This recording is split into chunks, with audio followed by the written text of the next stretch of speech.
Good evening, ladies and gentlemen. Welcome to the Lee Kuan Yew School of Public Policy. My name is Suzaina Kadir, and I have the pleasure of chairing and hosting this lecture this evening. Before I pass it over to Ms. Choe, let me introduce her. I know that I'm probably not going to do her very much justice, but I didn't want also to take up so much of time away from actually what sounds to me, as I mentioned to her earlier, a really very interesting subject matter and one that I'm curious to hear about. But let me introduce her formally to all of you. So Ms. Martha Choe most recently served as the Chief Administrative Officer of the Bill and Melinda Gates Foundation. She led numerous initiatives, including the Foundation's grantee engagement work, and served on the executive leadership team. Martha joined the Foundation in 2004 as the Director of the Global Libraries, developing and launching its global strategy to improve the lives of 1 billion information-poor people. Previously, Martha served in Governor Gary Locke's cabinet as the Director of the Washington State Department of Community, Trade, and Economic Development, providing leadership for sustainable job growth and promoting two-way trade with Asia, Mexico, and Europe. Please let us welcome Ms. Martha Choe to talk about the imposter syndrome in the female century.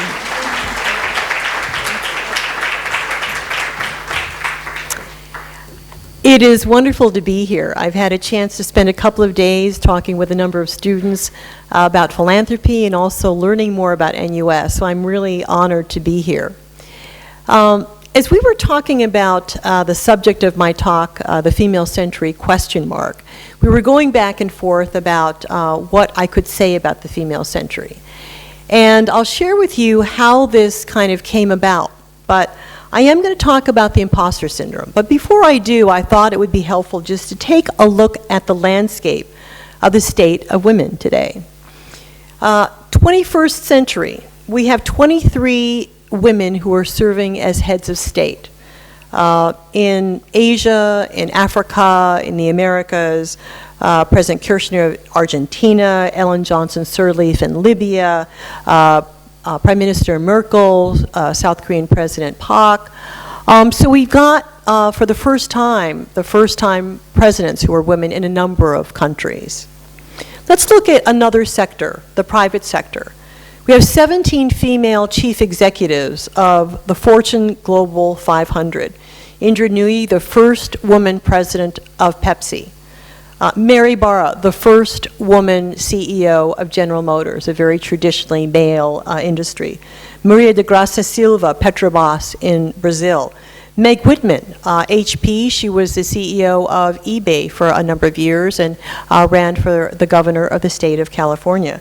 Patricia Wirtz, Archer Daniels Midland. Karen Agustawan, the president and CEO of Pertamina. In the United States, among the Fortune 1000, there are 51 women CEOs. Let's take a look at board seats. In the S&P 1500, the lower line, we've gone from about 11% in 2006 to 16% in 2004. The percentage is a little bit higher for S&P 500 and Fortune 100. Progress, sort of.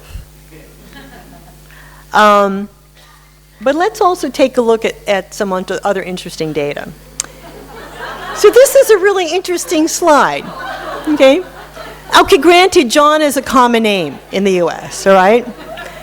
But more men named John run big companies than all women put together. A pretty sad statement. Now, another interesting data point is that women own 40% of the businesses in the US. However, they only receive 2.3% of the available equity capital. So the other 97% go to male-owned businesses. Well, what about higher education? We're at NUS after all. 27% of colleges have women presidents today. That would take us about 40 years to reach 50-50 parity.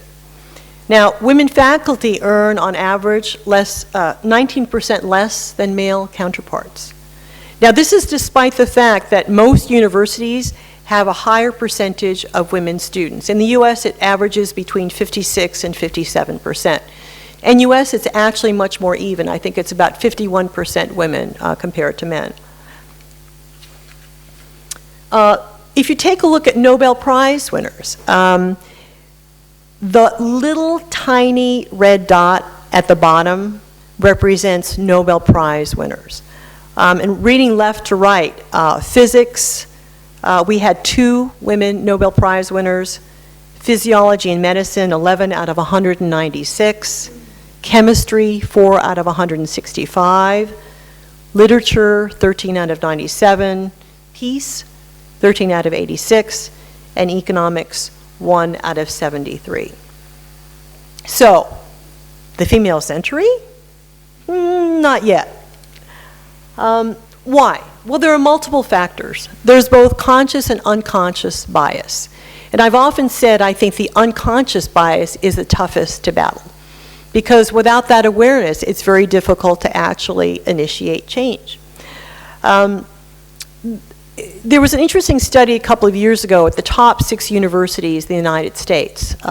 They were nameless, but it was kind of a classic study in which resumes, identical resumes, were submitted for tenure-track faculty positions. The only difference in the resumes were the names. One resume had a woman's name, the identical resume had a male's name. The number of offers to women were substantially lower than men. And those that did get an offer for a tenure-track position had a lower starting salary.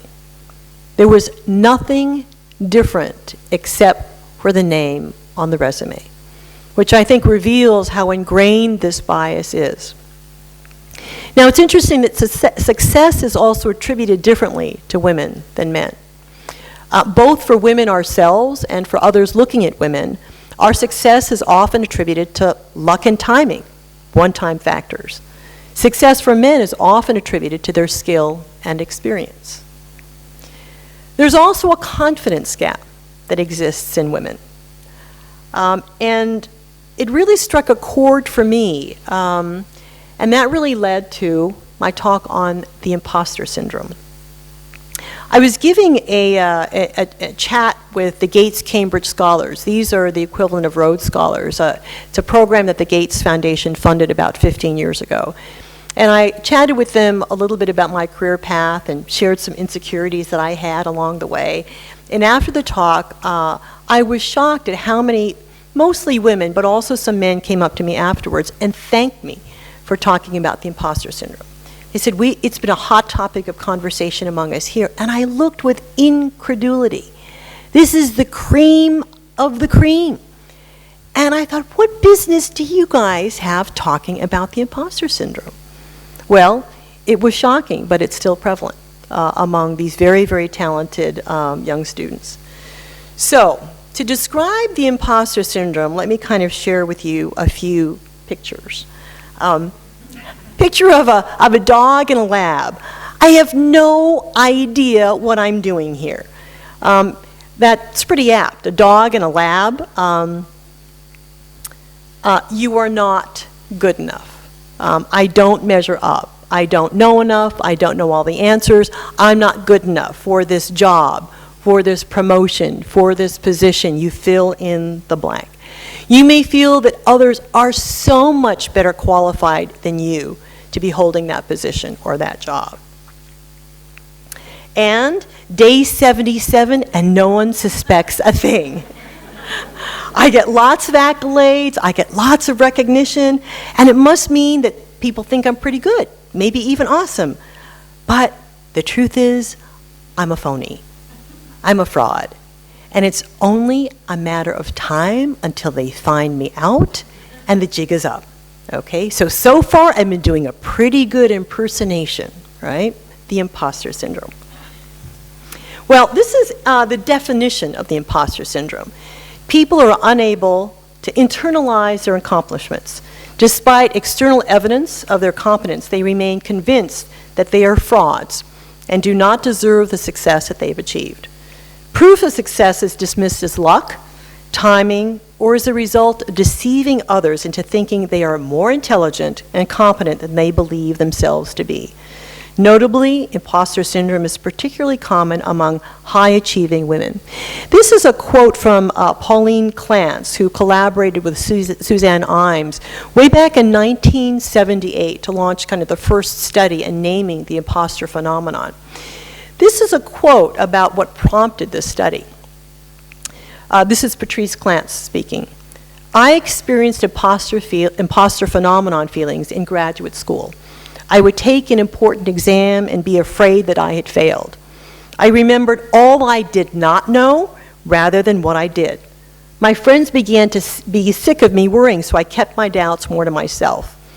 I thought my fears were due to my lack of educational background. When I began to teach at a prominent liberal arts college with an excellent academic reputation, I heard similar fears from students who came in for counseling. One of them said, I feel like an imposter here with all these really bright people. In discussing these students, Dr. Suzanne Imes and I coined the term imposter phenomenon and wrote a paper on the concept. They did a study of 150 students on campus, most of them undergraduates ranging from 25 to 40 years old. And what they found was women consistently had lower expectations than men of their ability to perform successfully on a variety of tasks. They tended to attribute their success to temporary causes, such as luck or effort, and men, in contrast, were more likely to attribute success to ability. Now, this was going to be a pop quiz, but I understand that you've taken that, and I hope that you've been really, really honest. This was taken from some of Pauline's work. There's no attribution, so there's no way to trace your answers, okay? But I thought it would be fun for us to see how we did on this. So the first question is, when people praise me for something I've accomplished, I'm afraid I won't be able to live up to their expectations in the future. Sometimes seems to be the prevalent answer. Okay. Let's take a look at question number 2. At times, I feel my success has been due to some kind of luck. Sometimes, often, seem to be the prevalent answers. Okay, now, I didn't do a gender identification because I promised anonymity, but I could probably guess since there are, a lot of women in the audience, right? Sometimes I'm afraid others will discover how much knowledge or ability I really lack. Again, it's interesting to kind of look at the patterns, right, where the majority of responses are, sometimes or often, right? Let's take a look at number 4. When I've succeeded at something and received recognition for my accomplishments, I have doubts that I can keep repeating that success. Rarely. Oh, so this is a little bit different. So sometimes. Not too surprising given the audience. 5, I often compare my ability to those around me and think they may be more intelligent than I am. Also sometimes and very true. And the last question is, if I'm going to receive a promotion or recognition of some kind, I hesitate to tell others until it is an accomplished fact. So, very interesting sample, quick pop quiz that seems to be consistent with the findings, right, of kind of doubting ability, second-guessing oneself. I wasn't going to have you score, but if you wanted to go back and take it, if you had a score of 12 or less, it means that you had few imposter characteristics. Between 13 and 18, moderate imposter phenomenon experiences. 19 to 24 meant you frequently have imposter feelings. And higher than 24 means that you have very intensive imposter phenomenon experiences. There's a longer survey that you can look up online that Pauline Clance did that's kind of a variation of this. It's 20 questions. But this really captures kind of the gist of the imposter syndrome and the survey. This next slide was interesting also to illustrate the confidence gap. The first bullet refers to a 2011 survey in the UK. 50% out of the 3,000 women managers who responded reported self-doubt about their job performance and careers compared to 31% of men. So this was only a few years ago. Now, this next chart is interesting. This was taken from research done by Cornell psychologist David Dunning and Washington State University psychologist Joyce Erlinger. They studied men and women taking a quiz on scientific reasoning. Now, afterwards, they asked each to assess their performance, but before they had the results.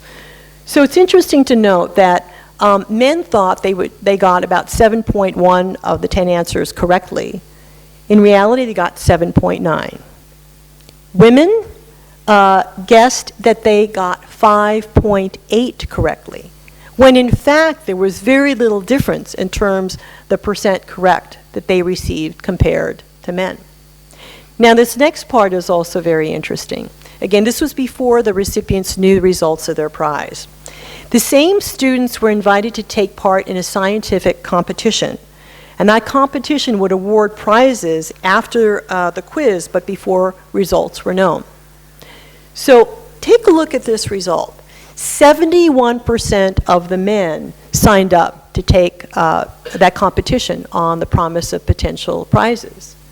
Women, 49%. So women took themselves out of the running before they knew the results of the test. Pretty substantial difference. Now, there are a lot of actually women imposters. It was interesting as I researched this speech to look into kind of who experiences imposter syndrome. I have in my career, and I'll share with you some instances. But as I talked to some of my women friends, I was surprised that many of us had experienced times in our career. And these are women who have held very powerful positions. I learned that it didn't matter what age, what race, it transcended kind of all stages of life. Now, you may recognize some of these imposters. Sheryl Sandberg, the COO of Facebook. Her direct quote is, "I still face situations and feel like I'm a fraud." The late Dr. Maya Angelou. She said, "I have written 11 books, but each time I think, uh-oh, they're going to find me out now. I've run a game on everyone, and they're going to find me out." U.S. Supreme Court Justice Sonia Sotomayor. While at Princeton, she said, "I'm always looking over my shoulder, wondering if I measure up." Maria Klawe, president of Harvey Mudd College, said, "Now I wake up most days with a voice on the left side of my head telling me what an incredible failure I am. But the voice on the right side tells me that I can change the world, and I try to pay more attention to that." Margaret Chan, WHO chief. "These people believe all this about me? I'm so much more aware of all the things I don't know." Jodie Foster, Academy Award-winning actress, said, "I thought it was a fluke. I thought everyone would find out and they'd take the Oscar back." So remarkable how similar these quotes are. I mean, these are amazing, accomplished women. And yet they've all grappled with this imposter syndrome, that they don't belong, they don't deserve the accolades. So who actually gets the imposter syndrome? Well, characteristics are high achievers, women who seek perfection. It spans all ages, all races, all sectors, and women are much more likely to experience the imposter phenomenon than men. So why is that? I'm not a psychologist. I'm very mindful that I'm in a field of academicians, so I just want to put that out there. My own imposter syndrome confession, okay? I think society and culture have a lot to do with it. I'm Asian American, my parents were Korean immigrants, and they were constantly telling me, don't be too proud of yourself. Don't brag about yourself. Don't talk about yourself. Be humble. And so that was ingrained. And at the same time, I would go to school, and I would go to work, and I would see other people advocate for themselves and kind of stand up for themselves. So I kind of gradually learned how to navigate those two worlds, but that tape was constantly playing. It's interesting to note that women who speak with a softer volume or a higher pitch are often perceived as less competent. External definitions of self. I think often, and it's not exclusive to women, but we look for external definitions to define who we are. We look for external reinforcements of who we are, instead of determining that for ourselves. And of course, anytime you try to create an external definition of self, it simply doesn't exist. Perfection or else. Perfection on everything all the time. Impossible guideline. It may drive women to do so much more work than is necessary for fear that maybe one flaw or one mistake, because I would be uncovered as a fraud if that was the case. There was an interesting observation by Tony DiCicco, who was the U.S. national soccer team coach in 1999. What he found is that when he coached women and criticized their performance, their reaction would often be of shame or sadness, compared to men who he criticized, and they would be angry at the criticism. The fixed and growth mindset. I'm going to just show you this slide. This is work done by Carol Dweck, and I think it reflects kind of a difference in orientation. A growth mindset is a mindset that says, I can learn anything I want to. When I'm frustrated, I'm going to keep at it. I'm going to persevere. I want to challenge myself, and when I fail, I'm going to figure out what I learn and what I do differently from that. Tell me something and I'll try harder. If you succeed, then I'm inspired and motivated by your success. And my effort and my attitude determine a whole lot of my success. In other words, I can build my capabilities over time. I can learn skills. I can grow. That's contrasted with a fixed mindset, which means I'm either good at it or I'm not. And either I'm born with the ability or I'm not. When I'm frustrated, I just give up. I don't really like to be challenged because it sort of reveals what I don't know. When I fail, I just think I'm no good at it, and I give up. If you succeed, I may feel threatened because compared to you, it just reinforces how much better qualified you are than me. So a fixed mindset really says, I'm fixed with what I have. I really can't grow. I can't learn new skills. And so intelligence and skill are really kind of a zero-sum game. Not surprisingly, those with a fixed mindset tend to score higher on the imposter syndrome. So luck and timing, I mentioned, is often an explanation that I just chalk up my success to luck and timing. There's a term that I love that one of the Cambridge scholars told me, and it's effortless brilliance. In other words, I just need to appear brilliant without working hard. I can't show that I've stayed up till 2 in the morning working on this presentation or struggle to understand a problem, because brilliance should just come naturally to me.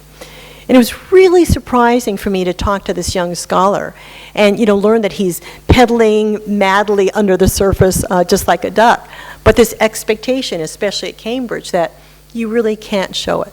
And all these, of course, are tapes that we play back to ourselves.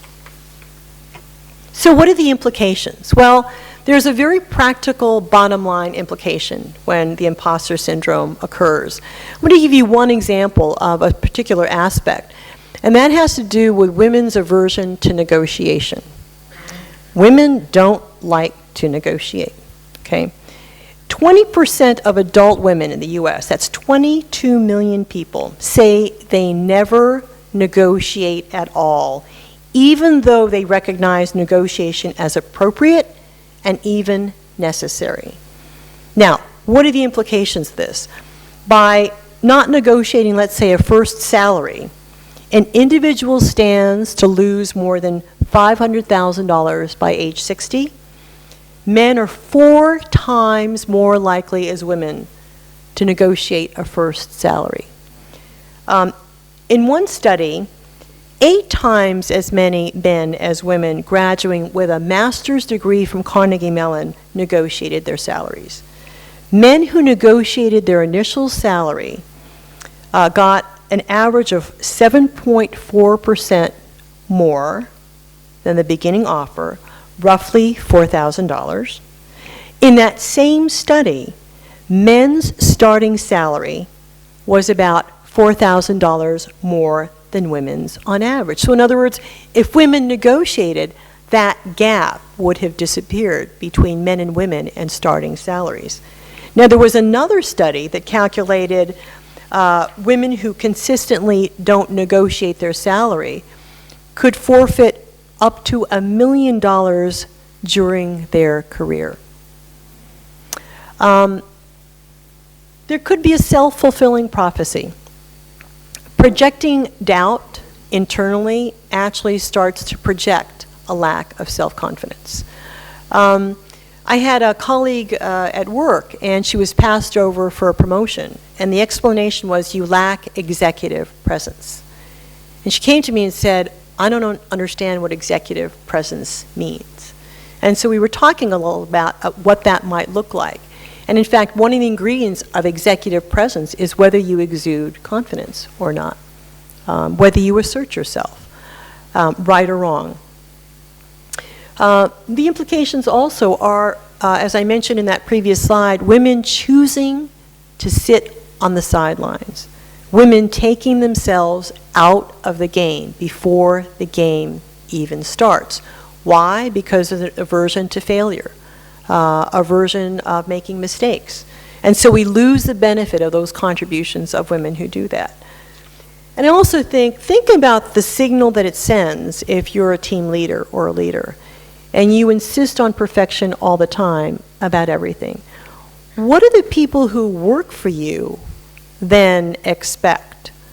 Well, you sort of signal an expectation that nothing less than perfection all the time is your standard, which of course is absolutely unattainable. So I have to share with you kind of my own episodes of the imposter syndrome. When I was hired by the Gates Foundation, as you learned, I was coming from government. I had never worked for a philanthropy. And the foundation approached me to be the director of their Global Libraries program. I said, I'm not a librarian. They said, we know that. We don't actually need a librarian. We need someone who could develop a strategy, execute it, be a leader. And the foundation was growing extremely fast at that time. And you were trying to do things that no one had ever done before. And there really wasn't a handbook or a playbook. And I came home every night for the first 6 months telling my partner, they are going to fire me because I do not know what I am doing. And he would roll his eyes and try to reassure me. And literally, I would do that for months. And finally, 6 months into my job at the Gates Foundation, I came home and said, okay, today I added value. They are not going to fire me, okay? But I kind of let the place get to me. I mean, they're brilliant, brilliant people, all with a passionate mission. And I kept thinking, those people everybody is so much smarter than I am. I mean, I don't know how I got here. And that's the tape that kept playing, right? And gradually I thought, well, maybe age and experience does trump a lot of stuff, right? Even though I don't know libraries, I can figure it out, and I did. Well, 6 years into my job, Patty Stonesifer, the CEO, came to me about taking on a newly created position called the Chief Administrative Officer. And my first response was, I'm not qualified. Here's two people you should talk to that are much better suited for this. And she says, no, Martha. And I said, look, I'm an external person. I'm in politics. I'm a program director. Operations isn't kind of my thing. She said, well, I really need someone from the program to go into operations because I need operations people to understand what program people need. And I said, I don't think I can do this. And Patty is a very persuasive person. And she also said, what do you need to make it work for you? And I said, I need some external link. And so I became the relationship manager between the Gates Foundation and the University of Washington. I became an executive presence in the community. And then she said, so this had been negotiations back and forth, and this was a direct report to Patty. And she said, I have to tell you one more thing. I'm leaving. I thought, oh, swell, after all this time. And I said, I need a couple more days to think about this. You know, and oftentimes the COO or the COO, that's a very special relationship with the CEO. And oftentimes the new CEO can come in and bring their own person in. And I knew that that was a risk. So I thought about it and I thought, well, what the heck? I'm going to go for it. And so I was following the search process very, very, very carefully. When Jeff Rakes was named, I didn't know him, but he came in and we had our first meeting. And I basically told Jeff, I said, Jeff, look, I know that the COO or CAO position is really special, and you may have somebody in mind to take this job, and just want you to know if that's the case, I'll ensure a smooth transition, and I know it's not personal. He said, no, Martha, I want to get to know you. And we hit it off, and the rest is kind of history. What I discovered in my job, I was nervous about doing the job because I'd never managed a large kind of diverse operations kind of set of suite before.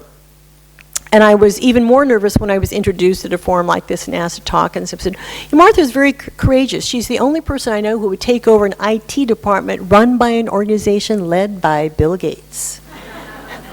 And then I got really nervous. But what I learned is that my job wasn't to learn IT. I would never learn enough IT to become a CIO. My job was to hire people who were much smarter than I was, to understand what we needed in those direct reports in a CIO, a head of HR, and really ensure their success. And it took me a long time to be secure with my insecurities, to admit that I didn't know, and that I needed to learn. This was years ago, and this was when the cloud was just emerging. And when I hired my CIO, I said, you got to teach me what this cloud thing is, because I really don't understand. And I don't need to know all the details, but one thing I do need to understand is what are the implications for IT for this organization, and what role does a cloud play for it. So I've had a lot of bouts in my own career around the imposter syndrome, and I've learned a little bit about how to banish the imposter. And first of all is you got to get real. You got to look at the facts. You know, I was hired by the Gates Foundation not because I was a librarian, because I had proven my ability to be a leader, to execute well, to figure things out. And I began to understand that I was there, I had value from my experience, and I could do the job. So you got to look at where you are. Look at the facts. You're there for a reason, not by fluke, not by luck, not by happenstance, but you were selected for a reason, for your capabilities, for your skill, for your potential. And realize that, you know, you're actually the one creating the imposter syndrome. It's not other people saying, oh, would you get a load of how unqualified Martha is? You know, it's me creating that self-talk. That habit that we have is often something that we're not even aware of because it's become a habit. And so the first thing is the awareness, right? There's a lot of lessons from classic change management. The first one, of course, is awareness. And then, do I actually want to change my behavior? It does require changing those habits. It requires us to kind of take stock and owning our accomplishments and successes. I will always take luck, and luck has been a factor, but it doesn't explain all of our successes. It requires us to get out of our comfort zone, take risks, be willing to fail. This has been actually a really hard lesson for me because I was raised, as many of you were, when I brought home a paper that had 99, my parents said, how come you didn't get 100, right? And, you know, working at the Gates Foundation, where you have AAA super achievers, one of the biggest challenges culturally was to create an atmosphere where people could admit failure openly and learn from it. No one wanted to be the one who blew a grant or blew an opportunity. But the nature of the work of that particular organization was to take risks. And that meant you had to be able to face failures and learn from them. Part of it is also learning new tricks. Negotiation is a skill, as I mentioned before, that many women don't want to do. They would just prefer not to haggle, not to negotiate. Well, I think it's a critical skill for women. Besides buying a car or salary, there are times in your career where you have to learn how to negotiate. I want to share with you a story of a good friend of mine. She was also a banking executive, and she was made a team leader. And as she was looking at her direct reports, getting ready for the annual review, she noticed that one man made more money than she did. And she got kind of ticked. She thought, well, this isn't right. I'm the team leader. And the way that she resolved it was pretty clever. She had the data, and she approached her boss, and she said, I was looking at the salaries, and I noticed that so-and-so made more than I did. I'm sure this was a mistake, and I'd love to talk about how we rectify this error. And she got her salary increase. She did her homework, had the data, and had the wherewithal to actually negotiate the correction of her salary. Another important means is to build your support. That may mean having a peer group that you can trust. When I was just entering banking, I just left my teaching career and entering banking. So I was new to banking, I was new to the corporate world, trying to understand how it worked.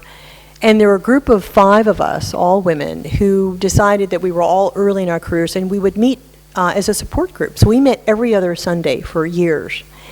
And that became kind of a lifeline for me, because when I had to negotiate my own salary increase, I was scared, I was nervous, I didn't know if I was going to get fired for doing it.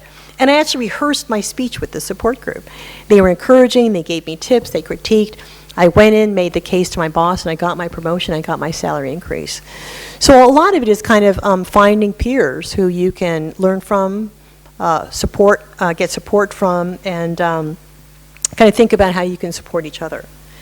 Another skill or approach or strategy is, and I know this is going to sound a little bit strange, is actually to fake it. Actually to say, I'm going to learn how to bluff my way through this situation, and I'm going to look like I know what I'm doing. I'm not talking about arrogance, but actually to say, I'm going to fake it. I don't really know this, but I'm going to stand up and pretend that I do. It's an interesting tactic that Ted Koppel used. He would interview people, famous people, and oftentimes he wouldn't know what they were talking about, and his strategy was to fake it, to learn enough to be able to ask intelligent questions and appear intelligent and bluff his way through. And sometimes that's actually what it takes. I